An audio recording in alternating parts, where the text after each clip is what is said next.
Good morning, good afternoon, and good evening, wherever you are. I appreciate you and yours for hanging out with me and mine for just a few minutes of your week. We have a very special guest.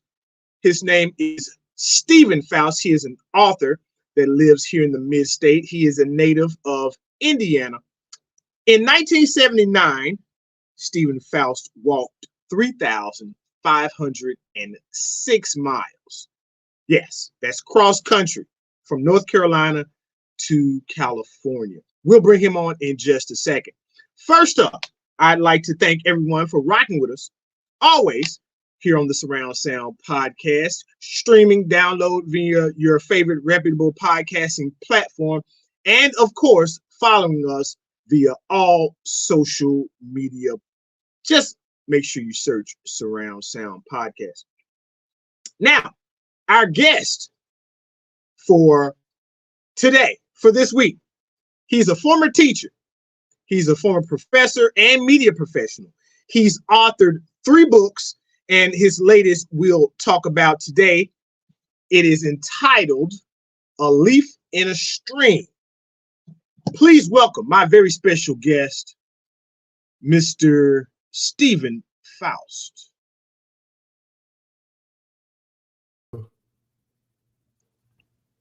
Can you hear me? How you doing, Mr. Stephen Faust? It's good to be here. Thanks for having me. Hey, no problem at all.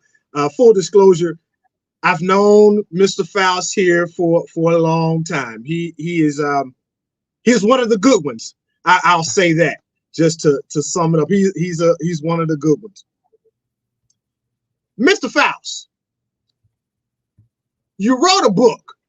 Now, it's a novel, but it's based on real life experiences. Tell us, why did you write a leaf in the stream that way? Well, it's historical fiction, and I guess probably the better way to describe it would be historical faction. It is, you said, based on true life events, things that happened to me during my 3,500-mile hike across the United States that you mentioned earlier. And I could have written it first person, but for a couple of reasons I chose not to. One, being a journalist and a former college professor, the idea of writing a book or anything, frankly, in fact, where I was a part of the story and used the word I over and over again didn't have much appeal to me. But the big thing was, if I wrote it third person, then I could get into the heads of other characters and tell the story from their points of view. And that was very important for me to do.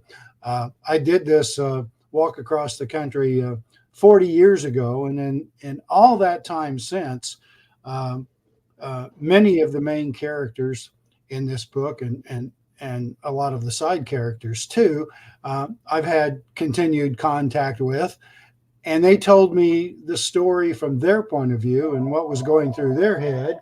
Excuse me a second here. And sorry about that. What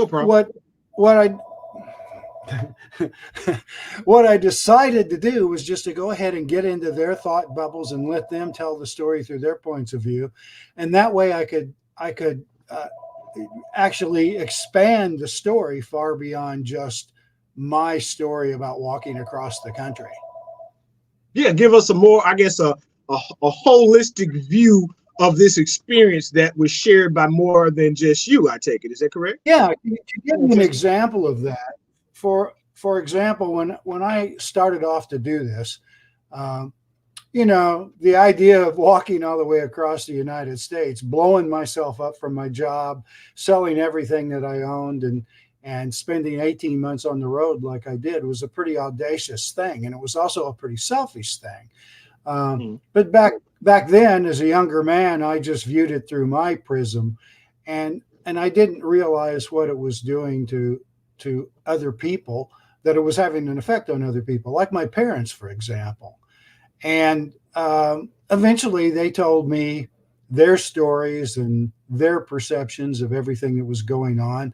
And I realized what I really put them through. Mm. Uh, and part of that story was my dad was a World War II veteran, with combat veteran with post-traumatic stress syndrome that all of us had kind of lived with. And he had never really told anybody in our family what the origins of that were, or the dreams that he would have at night and that sort of thing. But when I got out there doing this walk, and I would start to have the blues and feel kind of down on myself and feel kind of alone in the world, and we didn't have cell phones back then, so I had to find a telephone somewhere. There were a number of telephone calls from phone booths around the country back to my folks, where I'd be talking to my folks, and at some point my mom would get off the phone, leaving just my dad and I on. And gradually, what occurred as I walked across the country is that more and more he came out and told me his World War II stories, and it kind of bonded us together in a way that we hadn't been bonded together before. So I wanted to make that a part of the book, and I wanted to present it from my father's viewpoint, not necessarily my own. So that's why I went about the approach of the book the way I did. Excellent, excellent. And I'm glad you brought up your family, because as we get into part one here and we continue, I definitely want to hear more about your family and what your family's thoughts of you literally traveling cross country. Okay, so chapter 6, in this first part, the beginning of your book, Leaf in the Stream, the Big Dare. Now, a student dares you to essentially seek the trail of the old Westerners, to walk the same trails that they did. How did you feel about that initially? Because two characters, Weeble and Critter, basically give you this dare, pronounce this thing to you. How did you feel about it? Well, I was very close to both those guys. To give you a little bit of the backstory, they both played on I was at the time a junior high school teacher and coach. I coached football and track, and those two guys were on both my football team and my track team in particular. That's where they really excelled, and I'd gotten quite close to them over time.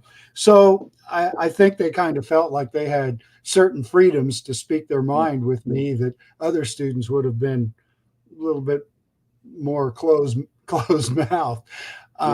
And backstory on me is that during those years that I taught, I used my summers to go out and adventure. I go into all the different Western national parks. I went down into Mexico. I took hang gliding lessons. I took skydiving lessons, just a whole variety of different things. And what I would do when I would come back then in the fall and start to teach and coach is that I had a side gig, and that was writing for local newspapers and telling these stories, telling these adventure stories and stuff. So I had already stuck a foot in the world of journalism and was increasingly liking it more and more and more. So there was that going on. Like I said, I like to hike. I like to backpack. I like to do all these things that I could anytime I had any time off. And so Western exploration as a history teacher was really my favorite thing. And one day I was up there just kind of ranting on about how cool it must have been to have lived in a country back in a period of time where if you wanted to reinvent yourself, or you were just tired of the status quo, you could just point yourself west and take off and have adventures and create a whole new life for you. And I'm ranting on and rambling on up there about that. And Weeble, sitting in the back of the room during a rare moment of silence while I was catching my breath, said louder than he meant to, "Well, if you think it's so cool, why don't you go do it yourself?" Yeah. Yeah. And it was an epiphany. It was like, boom. The And proverbial no, it really light. doesn't look a bad idea. Yeah, the lights went off. And so it took me about a year to pull everything together, to find sponsors, to save some money, to put my life in order, or perhaps in disorder, and get everything together so that I could go do it. But the closer that it came to it, the more I started thinking, what am I doing here? I've got a great job. I live in a cottage on a lake. Life is good. I've got the summers to do what I want. And I had a girlfriend. And, what am I doing here? And had it not been for the fact that I did a lot of training walks, I'd walk highways and stuff between Elkhart, Indiana and South Bend, Indiana. My endpoint would always be the Notre Dame campus. And people started noticing this more and more. And the next thing you know, a local radio station, WSBT, asked me to come in to do a one-off interview about my training and what I was going to do and all that sort of stuff. So I went into the station and sat down and did the interview, talking much like you and I are right now. And by the time I walked out that afternoon, all of a sudden I had a weekly radio gig. Hey, call in from the road, find a phone, call in. Let's see what we can turn this thing into. And so that's what I did for the whole way across. But the point of this being, had it not been for that radio show and me basically broadcasting to all of northern Indiana and southern Michigan that I was going to go do this thing, I might have chickened out. But I felt like I had so much at that point. Went ahead and did it. But once I got out there actually doing it, going across the state of North Carolina in those early days, practically every day, I just thought, my goodness, what am I doing out here? And I had all these self-doubts about what I had just done. Yeah. That's incredible right there. You hail from Indiana. Of course, Indiana is a major sports state. We'll get into the major sport from Indiana, in my opinion, here in just a second. But another student in your class, Colleen, she said something or posed a question that was very poignant to me. She said, "Why do you always leave? Why do you feel the need, or why did you at that point feel the need to go on these adventures prior to, of course, your big walk? But why did you feel the need to go and leave during the summers?" Well, I was, and I guess to a certain extent still am, one of those guys, and and gals. There's a lot of people out there that are like this, increasingly so. I just had an itch that I wanted to scratch. Some people would call it being an adrenaline junkie, and there was certainly that aspect to it. And in addition to that, I was just curious about what was out there. I grew up in a wonderful environment in a small town farming community in southern Indiana. It was great, but I also realized very early on that there was a big world out there, and I wanted to see it. And whatever it took to give me the opening to go do that, I was going to do it. And so I just had to scratch that itch. Excellent. We also just spoke about family. How did taking the walk and even previous adventures settle with your family? That's girlfriend as well. That's a great question.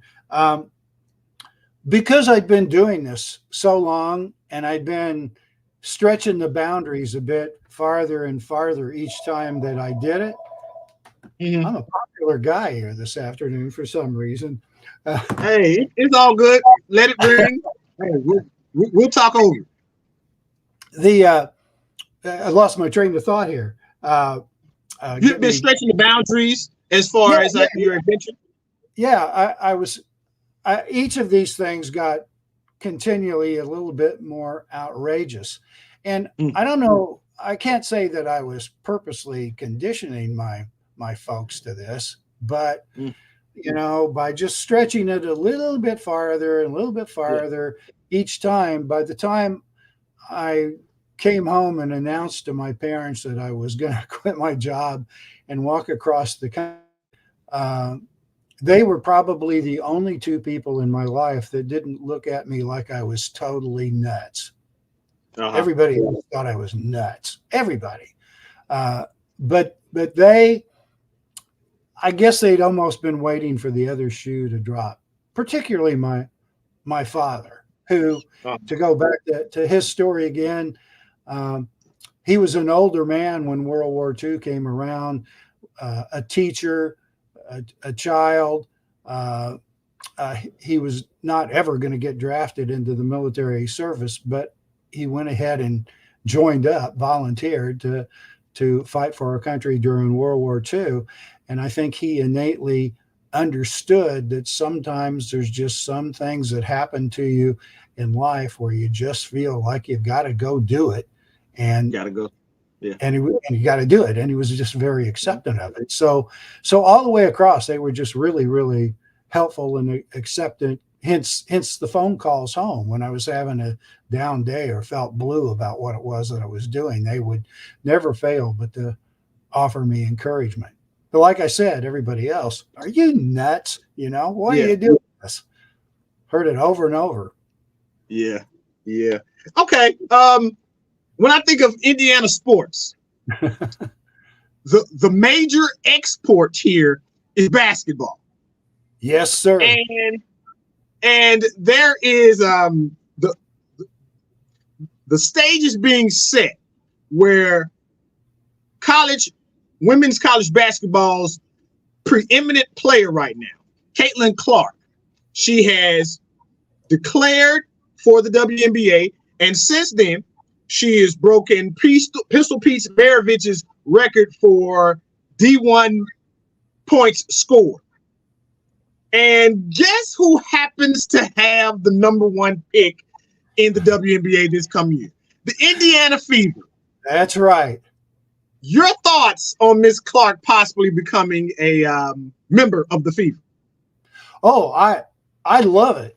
You may have already seen this just today. It was announced that the draftees hasn't even happened yet, but already Gainbridge, who is the marquee sponsor of the basketball arena there in Indianapolis where the Fever play, they've signed her to a long-term personal services contract, and she hasn't even been drafted by the Fever yet. So that kind of shows you, where that's going, which is great. I mean, there's a player of just exceptional ability going to a basketball crazy state.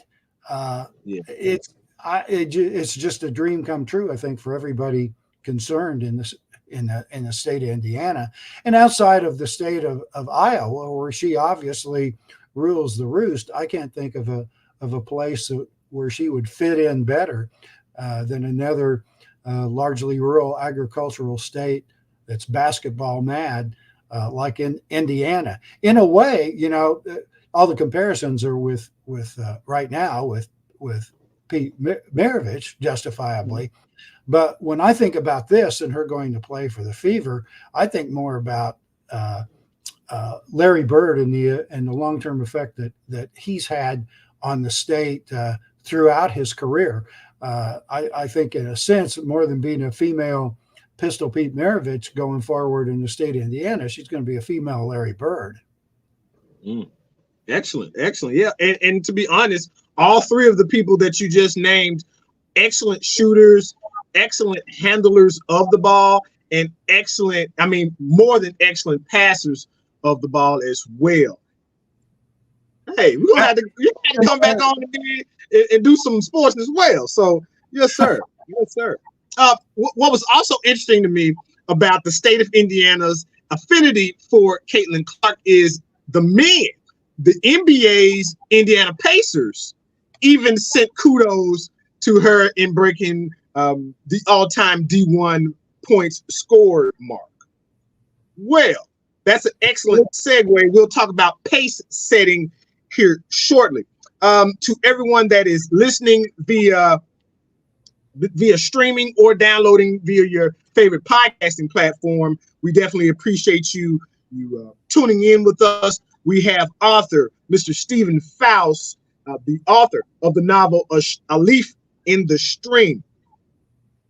As we go to part two, first up, you wrote 2 books on music, and this was crazy for me to understand. It's like this dude is like the Forrest Gump of my life. But we'll get to that Forrest Gump situation here in just a moment. But you wrote 2 books on music, the Learn from the Legends series. How did that come about? Well, my wife is a professional musician and is also a faculty member at Vanderbilt University's Blair School of Music. And teaching is close to her heart, obviously. Teaching is close to my heart. And she lives and breathes music, and I live and breathe an appreciation of music, all forms. I can't even play good radio myself, but I have a great appreciation for all genres of music. And she and I were talking one evening about a project that we could perhaps do together. And we just got to thinking about more of it from my viewpoint of how, as a kid, I loved music, but I never had any confidence in myself that I could be a musician. That's Paul McCartney. I'm not Paul McCartney. That's Mick Jagger. I'm not Mick Jagger. I just never had any confidence. And I know there's a lot of kids out there that are the same way. They look at their musical heroes of today and think, well, that's Beyonce. I'm not Beyonce. Well, maybe they are Beyonce and they just don't know it. And that kind of triggered it. So we decided that we would work together on these books. And what we would do is we would go out and interview all these older rock and roll icons, Billy Joel, Bruce Hornsby, Greg Allman, Michael McDonald.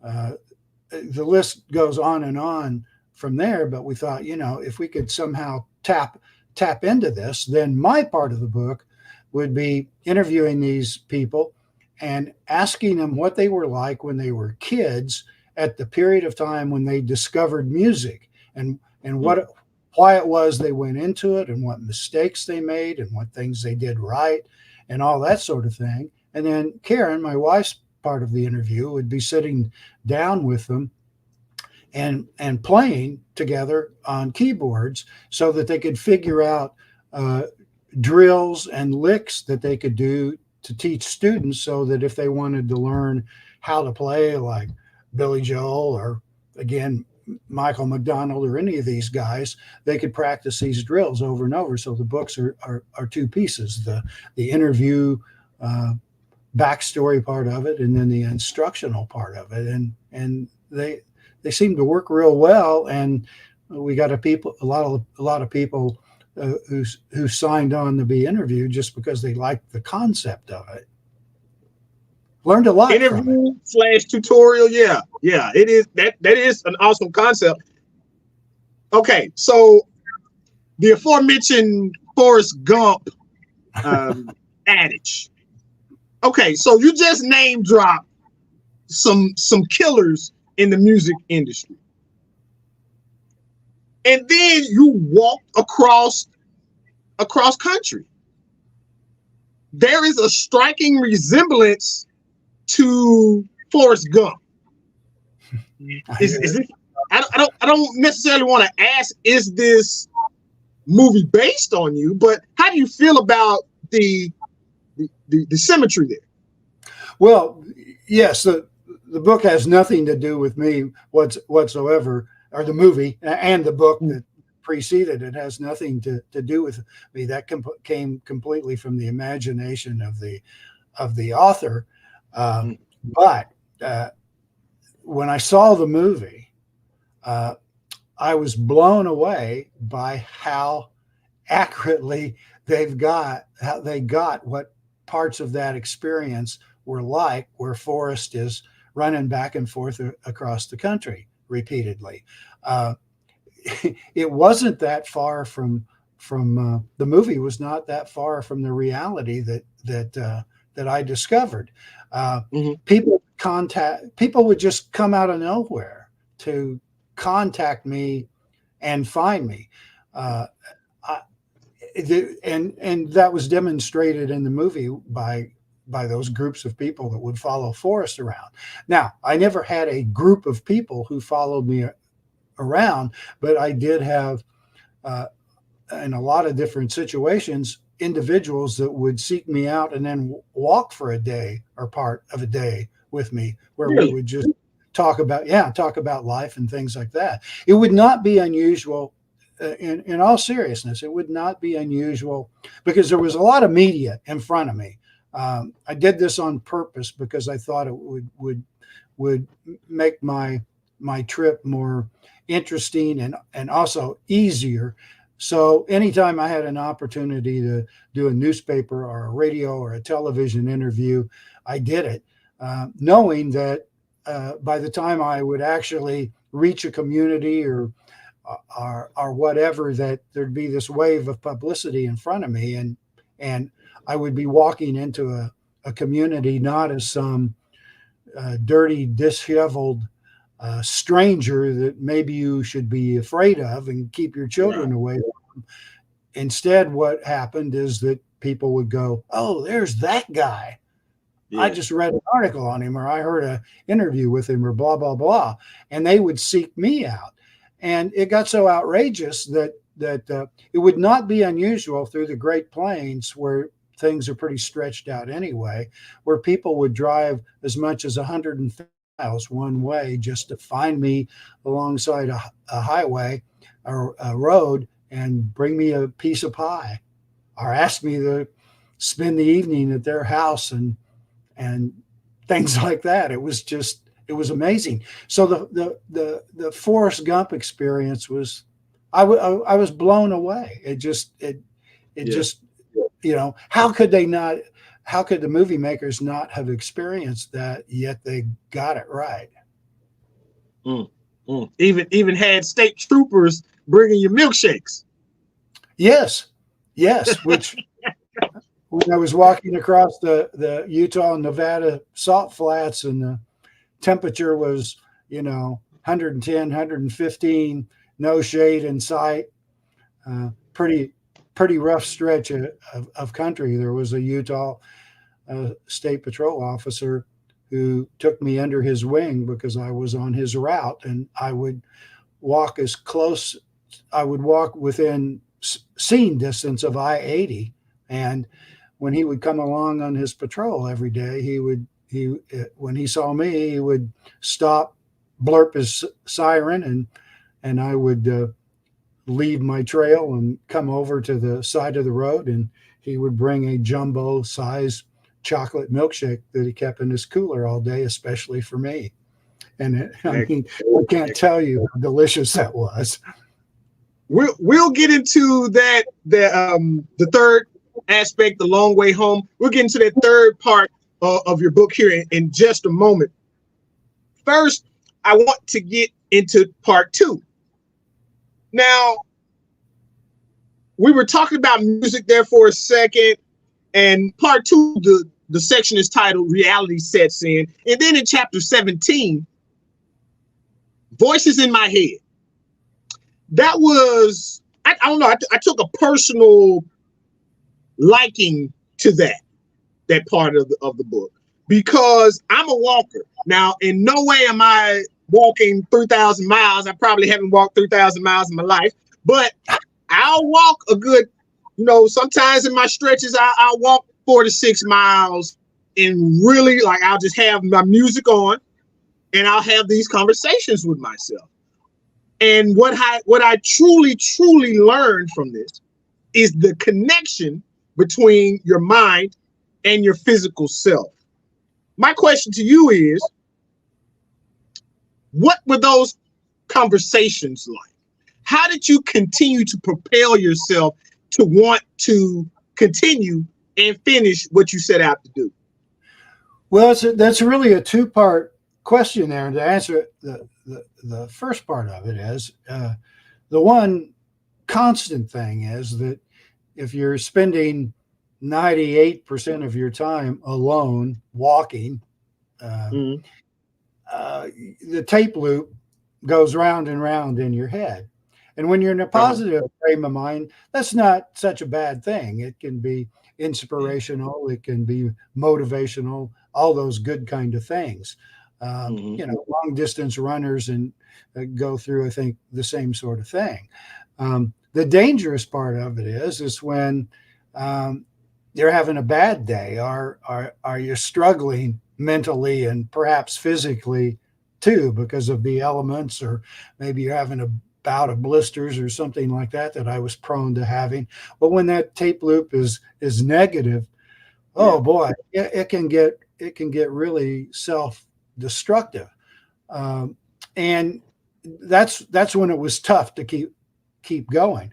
And you also ask, well, how did I keep going during those times? Honestly, and I don't. This is hard for me to admit, even to this day. I don't know whether this is a good thing or a bad thing. It's the truth. It's just how I am. The only thing worse than the bad days, the really, really bad days when I wanted to quit, was the idea of going home with my tail tucked between my legs and facing that humiliation. I hate to feel humiliated. I mean, most people do. Amen. But Amen. It was such an extreme with me that I would have, and I'm not exaggerating here, I would have rather died out there than faced humiliation. And in the very final, most minute analysis of the whole thing, that's what kept me going during the bad times. Yet, that said, at critical times, like the state police officer in the desert in Utah, there were always people who showed up when I needed them. And sometimes I didn't even know I needed them, but then I would find out that really, truly, I did need them. I called them, I don't know whether you're a Hobbit aficionado or not, a Lord of the Rings aficionado, but I would call them my Gandalfs, because Gandalf, the wizard in the Lord of the Rings trilogy and the Hobbit, Gandalf would never show up unless one of the hobbits really needed him. Mm-hmm. And that was my experience too. These wonderful people that would come up and help me and in one way or the other, either physically or mentally, help me get to the next stage. The Most High will provide. My Southern roots, my Tennessee roots, that's where my mind goes. The Most High will indeed provide. Mm-hmm. And I also, in part 3, when we get to part 3, I definitely wanted to know more about some of the people that you met along the way. Real quick, the second major export out of Indiana is racing. We spoke about pace setting there for a moment. Now, there's a difference apparently between NASCAR, Formula One, and Indianapolis 500 style of racing. IndyCar racing. It's called IndyCar, yeah. And one of the biggest. So my first question is I want to know from a major racing guy like you are, what are those differences? If you can just, give us a couple of them. And then your thoughts on Lewis Hamilton switching over to Ferrari. I've got opinions on all that. As an Indiana kid, outside of basketball, the biggest sport in the state is auto racing, particularly back when I grew up. It was a couple hour drive to Indianapolis, so I started going there as a kid to the 500 track. Dirt track racing and short oval racing is very popular in the state, and there's these little bullpen tracks all over the place, drag strips. I as a kid all the way through my adult years, auto racing's just been a big part of it, and I was blessed to actually cover IndyCar and NASCAR racing for about a 10-year period. I've been to that particular track. Oh, I can't even count the times. 50 actual races, and so it's just kind of in my blood. The difference among the three types is pretty profound. Formula One, for example, is the most sophisticated technology available in the world, with the rules built around that kind of constant innovation and reinvention. And it's done with open wheel cars, all on road and street courses. NASCAR primarily is, you can't really call them stock cars anymore. They're not. Once upon a time, they were stock cars. Now they're more or less spec racers that have a skin on them that kind of sort of looks like a stock car. They're primarily oval track racing with a certain amount of road racing. And IndyCar racing is open cockpit racing on a combination of circuits, ovals, which is the tradition, and street courses and road courses. A street course being like the way the Nashville IndyCar race has been the last 3 years, and it's going to convert and go back to being a oval race on the concrete out at the Lebanon Speedway, Super Speedway, here soon. To give you a difference between Formula One, even though the cars kind of sort of look the same, the rules in IndyCar are meant to keep the cars in a very narrow technological framework, much more narrow than is the case with Formula One. And to give you an example how that plays out in terms of costs, for Ferrari, which you mentioned before, for Ferrari to race for an entire season in terms of car development and everything else, it costs Ferrari. It's getting up closer and closer to $1 billion a season, which is just unbelievable. Ferrari a couple of years ago, last time I really looked at the statistics, was sending 500 million a season. A typical Indy car, even though again they kind of look the same, they'll spend 30 million total for a year. And I'm a complete novice because I thought they were the same. Yeah, and they're really not. Indy cars are a much more, in terms of aerodynamics and the basic technology, there's a lot of similarity, but Formula One cars are much more sophisticated in terms of what they can do. A Formula One car can go from a standing stop to 100 miles an hour in less than 3 seconds. That's how powerful they are. But on the other hand, an Indy car couldn't do that. They have rolling starts, but a Formula One car can't go 240 miles an hour down a straightaway. So it's give and take. They've got more top end speed than a Formula One car, but a Formula One car has a lot more torque, is a lot more nimble, has a lot more sophisticated technological tricks to it. And you can argue forever who has the best drivers. An IndyCar fan like me will say there's not that much difference. A Formula One aficionado will basically say, no way. the people that drive those Formula One cars are as sophisticated as the cars that they drive, and that's a strong argument. Wow. Wow. Your thoughts on Lewis Hamilton leaving Mercedes and going over to Ferrari? Do you think now is this a super team now? Is he I don't know, is he now going to be unbeatable even more than he already has been in the past? Well, that potential certainly there. We'll see how it plays out. Now, bear in mind, Lewis Hamilton actually hasn't won a race in over 2 years. Some people would say that's because he's starting to get his racing drivers go a little bit long in the tooth. Maybe not. Technologically, his cars have not performed these last couple of years up to the levels that they had in the past.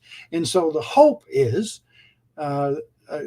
in Ferrari circles and Lewis Hamilton circles is that he's got a lot left in the gas tank, and switching teams and going to Ferrari, who, if you look back on the history of Ferrari, is by far, without question, the most successful manufacturer of Formula One racing cars going back to the very beginning, that the team together, these two will really put both of them back on top again. We'll see.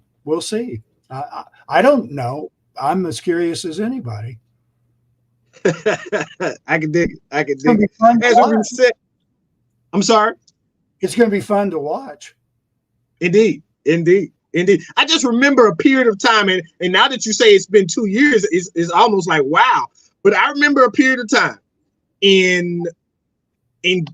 okay, so I'm an avid football fan, and of course ESPN goes from their ESPN football morning show to Formula One a lot of the times, and every time I would just flip back, Lewis Hamilton would be in the winner's circle. It seems like every Sunday that's what happened, and to your point that it's 2 years ago, I can't believe it now, but yeah, like that. He was an amazing driver, even from a novice perspective. I'm like, wow, this guy is winning every week. But yeah, and one of the arguments that you get into between Formula One fans and IndyCar fans is that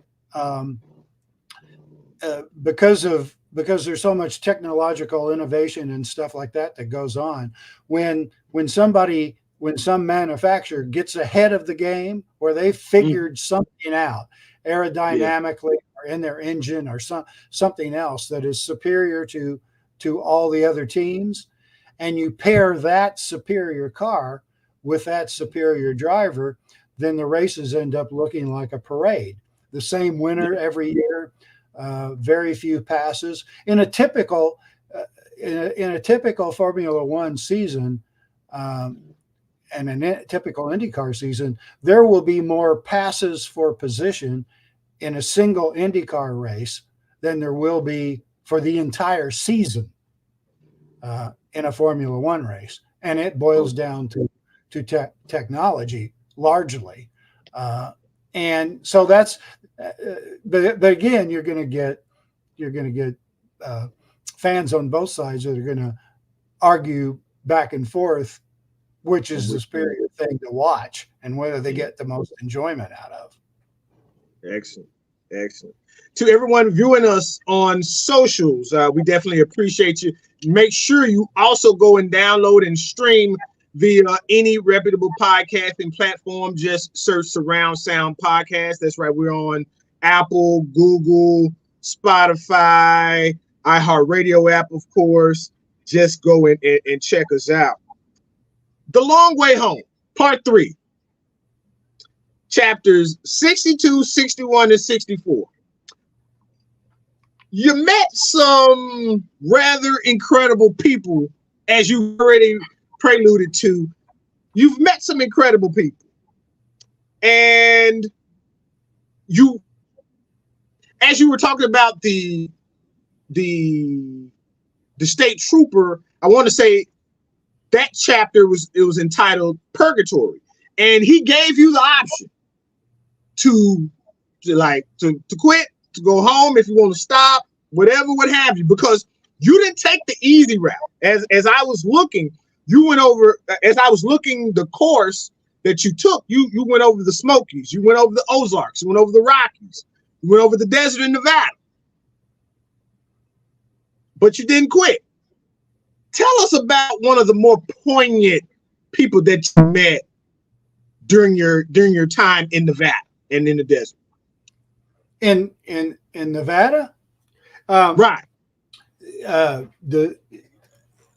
Where I think you probably want me to go with this is the story about the English teachers. That was that Utah or was that Nevada? That was Nevada. Okay, yeah.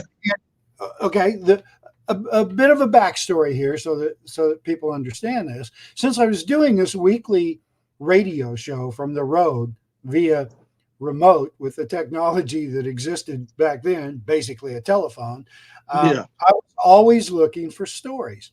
So what became my habit is that anytime I was interviewed by a local reporter, be it newspaper, radio, or television, I would always engage them in conversation about, well, do you know any interesting people or interesting situations that might make good material for me for my radio show? And that never failed to put me on to some interesting people. So I was in the state of Nevada, walking through the desert and the desert communities of Nevada, which is a state where, you may know, 19 counties in the state of Nevada have legalized prostitution. Okay. Most of them are smaller communities along I-80 and that area.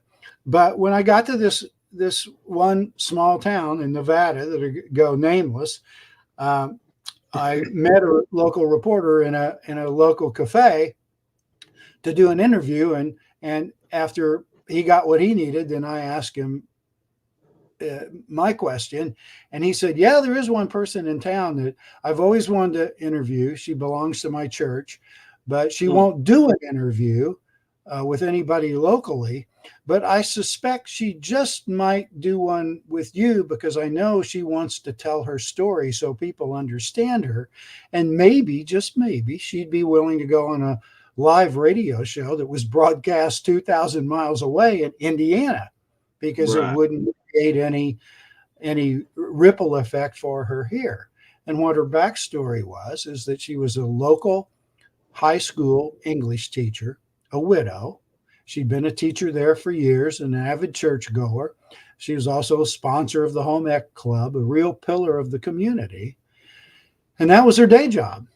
And her night job was, when she left school every day, she went to the local brothel and was the night manager of the local brothel. Okay, so let me ask you a question real quick. Okay, first of all, she's a teacher. Mm-hmm. And she goes to church. Mm-hmm. Have a church going. Okay, so you used a very poignant word. You said night manager. Is that kind of like the madam? That's exactly what the madam is. So she, church-going teacher, madam.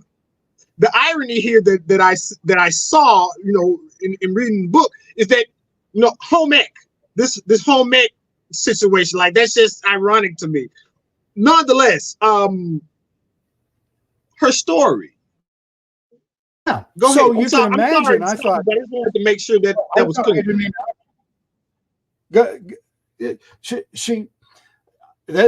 I really wanted to tell her story. Now, again, this is 1980, but I wasn't even sure they were going to let this story go on the air on live radio back in the conservative state of Indiana, but they went for it. So I decided to go for it too.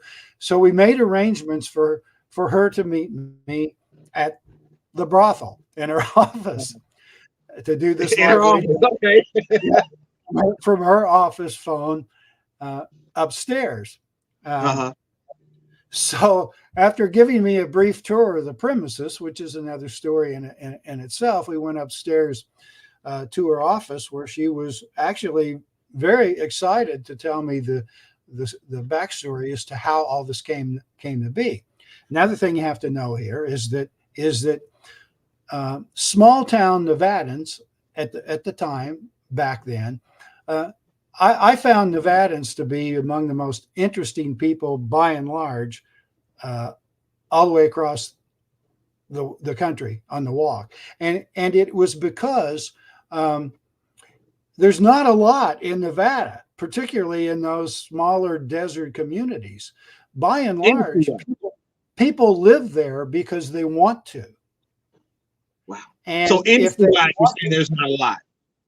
Yes. And because they want to, and there's that assumption, they assume that you're there for a reason too. And your reason is none of their personal business. It's your personal business. Thank you very much. Live and let live. That's kind of the prevailing attitude, which had a lot to do with why she could be a church-going woman, teach at a local high school, and also be a madam at a brothel. In fact, the woman that hired her was also the owner of the brothel, was also an avid churchgoer. And the story is that this woman that I interviewed, that the madam, had grown up in that community. And so from the time she was a little girl growing up, she had occasionally, at a store or something like that, run across these ladies of the evening when they had time off and went to a grocery store or a clothing store or something like that. And she had always wondered about them and always been curious about them. And had always kind of felt sorry, feeling like they were kind of just lost souls. So she comes back to her hometown to teach, marries, has a good, long, nice career as a teacher, and then her husband gets killed suddenly in an automobile accident, and she's just kind of lost and directionless. And the woman that actually owned the brothel saw her at church repeatedly and saw how lost she was becoming. And she had a feeling. So she offered this teacher the night job. And what her thinking was, and what the teacher quickly figured out on her own, is that she could help these girls. She could teach them life skills. She could teach them English skills. She could teach them all kinds of necessary skills that most of these young women, having had a bad upbringing, didn't have. And so the idea that an English teacher, who also was a home ec sponsor, actually fit in perfectly. And she found purpose in her life again, and began to feel that what she was really doing, from her point of view, was God's will. She was helping these young women find something else. And that's why she did it. And that's why she continued to do it. That's awesome. And so the whole thing of who's a real Christian in a scenario where ladies of the evening are chastised and marginalized, are this woman that was rolling up her sleeves and getting in there and helping. I came away from that interview. I didn't know what I was going to encounter, how I was going to feel about it when I was done with it. But I came away with such respect for that woman and her approach to life that it really came as a great surprise. It was one of the best moments for me on that entire walk. That is an incredible story, and your stream of thought there is rather incredible as well. How you came to the thought process like, oh yeah, she's a real Christian. She's literally getting out there with the people, with those possible persons that may be lost, euphemistically here, and very ironic being that you're walking across country. being with those that are lost in that sense. And what came out of it for me in that very same regard is that before in my life I had been a teacher and a coach who was sticking a foot into the world of journalism and enjoying it, but I was still first and foremost a teacher and a coach, and who then became a walker that had a radio show. And so I'm getting into it deeper and deeper. But when I interviewed this woman and had such a incredible conversation with her, it was a turning point for me too, because, by this stage of the walk, I'm starting to think, well, what am I going to do when I'm done with this? What am I going to turn this into? That's when I really decided at that point, well, boy, if I can do an interview like this, maybe that's the direction I should go with my life. So in a way, and I'm sure she would not have been aware of this, she helped me find myself too. That's awesome. That's awesome. I definitely, since I got you here, I definitely want to ask you about, journalistic integrity. One thing that I always learn, and I actually pride myself in what I do with this thought process, is that you're supposed to be even-handed. How do you feel about the current state of media, where you can go to your possibly in theory, you can go to your left-wing news source, or you can go to your right-wing news source. How do you see and view the landscape of media as it is right now? Well, to me, the real issue isn't the fact that there's left-wing or there's right-wing media outlets out there. I mean, the truth of it, if you look back and you study American journalism as a whole, and dating all the way back to the birth of the newspaper, communities always had newspapers that presented ideas and events from a particular point of view. I mean, even me growing up in the 50s in small town Indiana, my hometown had a Republican oriented daily newspaper, and it had a Democratic oriented newspaper. And my father taught me to do this. He subscribed to both news and was in fact the Republican county chairman at the time.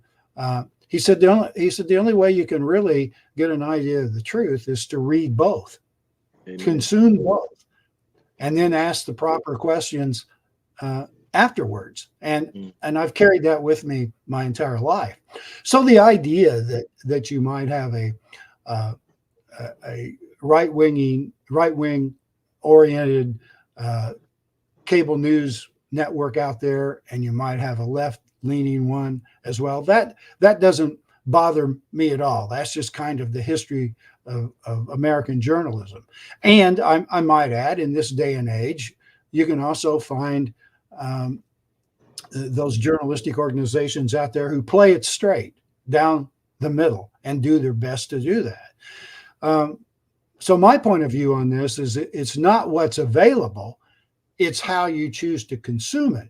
And in my view, you start to get into trouble as a news consumer is if you only allow yourself to watch those that you just happen to agree with, because that becomes an echo chamber and just reinforces your opinions and doesn't necessarily help you grow and really discover facts. If all you're going to watch is a right wing, you're going to start to think that, hey, I just said it.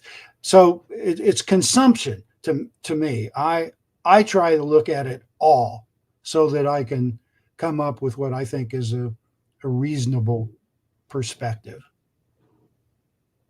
Does that answer your question? It does. It not only does it answer my question, it relates back to something that I read possibly like my second semester of college.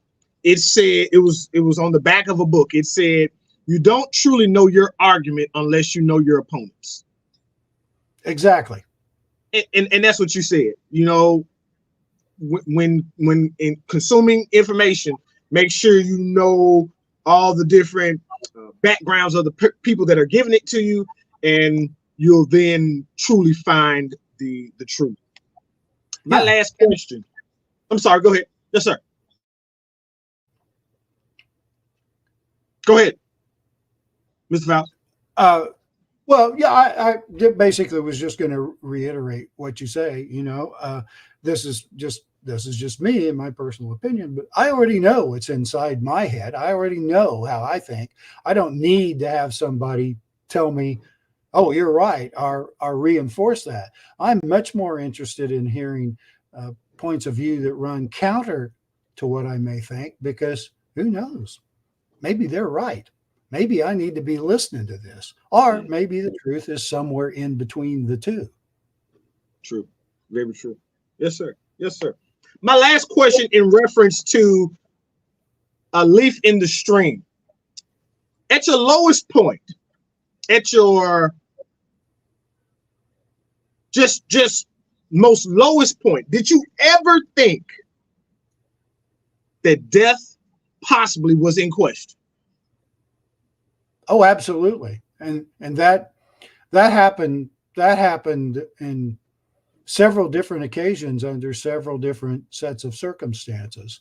I managed to get myself caught out in a very bad electrical storm in the Great Plains, where I was the tallest thing with a metal backpack frame on for 40 miles in any direction. And those bolts of lightning and hitting the ground and coming towards me, I had a couple of hours to just watch this coming towards me. And I really wasn't sure I was going to survive it. You know, I had to throw my metal frame backpack out in the cornfield and huddle down in a drainage ditch that was filled up with running. I really, I could smell the ozone in the air, and some of the strikes were very, very close. And I just thought, man, it's over. I got myself caught out in a blizzard in Colorado, and I'm not sure how that would have come out had it not been for the fact, and this is amazing to me. I'd had lunch earlier in the day in a cafe in this small eastern Colorado town with a Mennonite couple. And the wife was very, very pregnant. We just had lunch together. That was all. Talked for a little while. They walked me out the door and went to their car and drove off, and I continued it out into the prairie. Weather forecasting wasn't what it is now, and I got caught in this horrible blizzard. One of the worst in recorded history in Colorado, as a matter of fact. And this couple, at their own volition, at the worst of this, with a pregnant wife, this couple drove out in this blizzard and found me on a road and plucked me off and took me back to safety in their home. They probably saved my life. Yeah, definitely. And there were a couple of other situations that most of my threats, most of the things that really scared me and could have, potentially taken my life. There was a tornado in Arkansas, same thing. Most of the threats were weather related, not human related. I'm happy to say. I did have dicey situations with some ne'er-do-wells, but the worst situations were weather related. That's awesome. That's absolutely awesome. To this day, I'm surprised at my stupidity of constantly thinking, well, I really need to be making some mileage here and forging on when I should have just paid attention to the skies and stayed where I was. I Yeah. just never did seem to get that lesson. Hey. The one thing there that I truly take from it and understand just in my own journey of life is that people at their core, although we bicker, and when I say we, I'm talking about people around the world, may bicker about the smallest things. When it comes to actually helping our fellow man or woman, we really do try our best to aid that person, and And that is a beautiful thing. and Last honest, word, honest, Mr. Faust, honestly, on how you feel about what you learned. What did you learn? well, If you can quantify, like, what's the main thing that that you learned? two things. One is exactly what you just said. In fact, it was a motivator for why I finally decided to tell the story after all these years. I came away from this experience convinced, more so than ever, of the fact that people, Americans, are basically good, and we basically agree on all of the most important stuff out there, and but we're for all kinds of reasons, we're living in a time right now where that sort of agreement seems to be a very difficult thing to do, and and I know from the way these countless people opened up their hearts and their homes and their generosity uh, to me that people are basically good, and I wanted this book to sort of serve as a reminder of that in some small way. That hey, we really live in a great country with great people, and that's not being Pollyannish, because evil has always existed and it's out there, but by and large, the good outrules the evil uh, most of the Yeah, time, and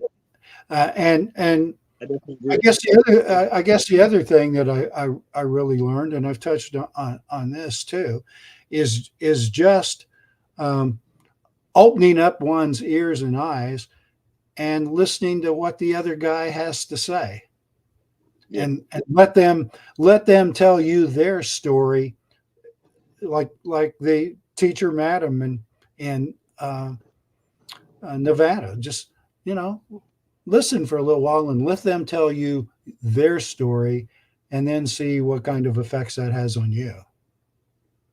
excellent.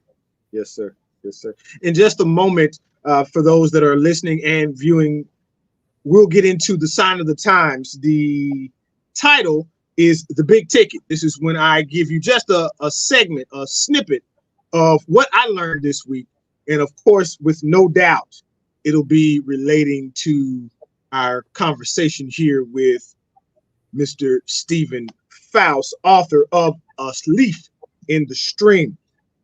Mr. Faust, lastly, this is your third book, so I'm sure that we got a fourth, fifth, sixth book coming up. What are those titles? What you got working and brewing on? Well, I'm working on. I'm getting in the final stages of a third book, a novel once again, but also based on events of the past, and it's entitled Under the Halloween Moon. And this being a sports show, it's about these guys. Okay, so It's, football players. Who are those guys there? it's about a youth football team in Okay. 1961 in rural Indiana, and it focuses on primarily on two of the players, best friends, Mhm. and what happens to them during this very uh, fundamentally full of change, juvenile adolescent year when they're both 13 and playing football for this team, surrounded by their buddies, and they have a best friend, a girl who's probably not probably was undoubtedly the best athlete of the three, and Wow. it's their story, how they grow up during during the course of this. So one of their fathers dies, and they have to deal with that. One of them happens to be a very talented musician, and he's at the point where he's really got to make a decision between concentrating on being an athlete or being a musician. He's really, really good at both. And so it's a coming of age story about junior high age kids, but it's written for adults. Excellent. Excellent. We'll definitely be on the lookout for it. To say the least, whatever platform I'm on, you definitely have the open door to come and be on that platform if you so choose to do so. Thank you. Mr. Fowles, I must say, just in getting ready for this interview, I didn't know that we had so much in common. For me, my journey was going overseas, and you were definitely a person that was a proponent of me doing study abroad when I was in my last semesters last summer in college. So I definitely appreciate that. And then just to relate back to your new assignment, your new book that'll be coming out here shortly, I was like, some way, somehow, we're going to get Indiana's third favorite sport in this show. And that's definitely football. I didn't know how, but we got it in there. So I'm definitely happy for that. Me too. It's this has been a fun hour, Ruben. I'm so glad we're doing this. No problem. Lastly, Mr. Fowles, how can people go and get A Leaf in the Stream? How can they purchase that book? It's pretty simple. You can just go to Amazon books and type in Stephen Faust, A Leaf in the Stream, and it'll pop right up. And you have the option of buying it either as the soft copy book that you just held up at the start of the show, or you can also take the link and get the audio version of the book, which thankfully isn't voiced by me. It's voiced by a wonderful voice actor out of Boston who reads the book. So it's available in either of those two forms. Excellent. Well, Mr. Stephen Faust, I once again, I definitely appreciate your time, your information, and your energy for the life of the time that I've known you. I'm truly indebted to you and others from taking your classes. Yes, sir. Well, we've been friends since we first met in my class more years ago now than probably either of us want to admit. And It's great to add this new level to it by actually getting on the air together and having some fun. I've just thoroughly enjoyed this hour. Hey, excellent, Mr. Faust. I definitely appreciate you. You have an excellent rest of your day, and we'll keep in touch. Next time your book comes out, definitely come on back on. Yes, sir. I look forward to that. Excellent. Thanks again, my friend. Hey, no problem at all, Mr. Faust.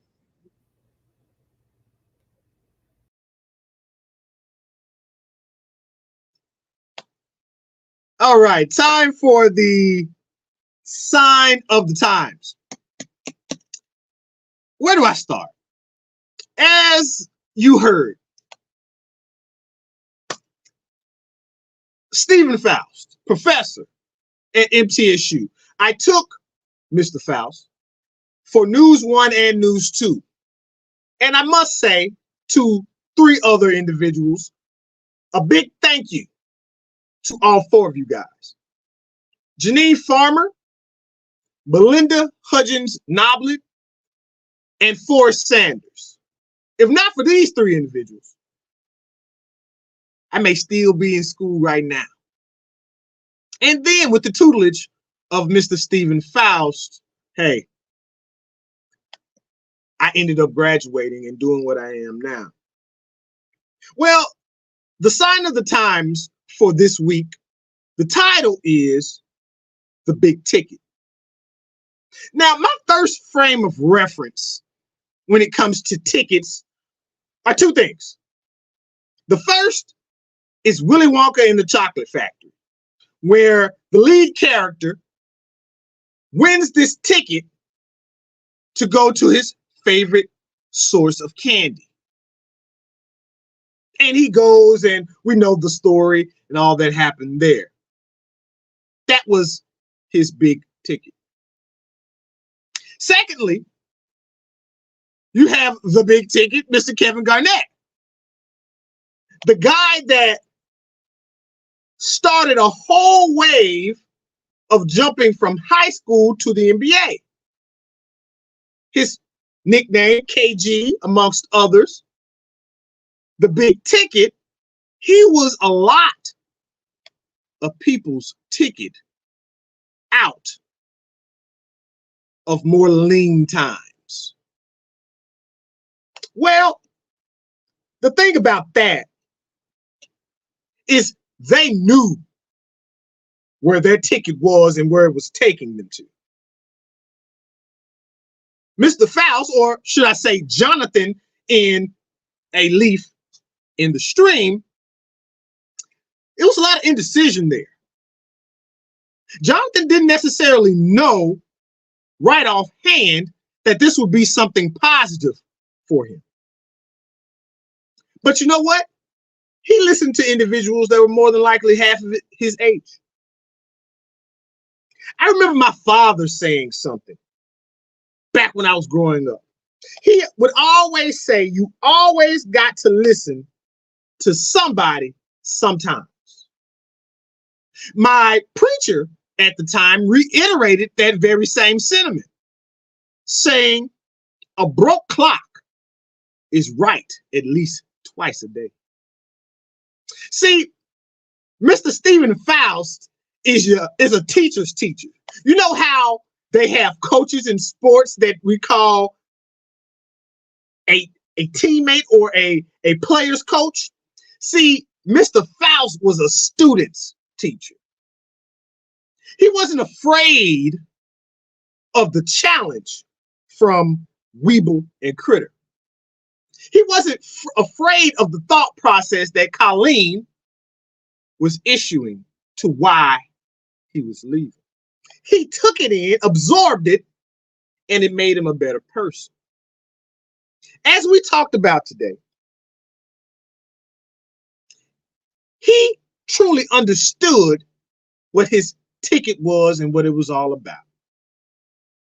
See, steel sharpens steel, as we saw with the Nevada matter. Although he may not be of Mennonite religiously, he understood that them helping him was of the greater good, not for necessarily of himself, but the story that he would eventually put out for our understanding. Once again, I thank our guest for today, Mr. Stephen Faust. He's helped me in ways he may never know. For everyone here at the Surround Sound Podcast, we thank you for tuning in each and every Wednesday at 9 a.m. And in the words of the scholar, Jerry Springer, be good to yourself and each other.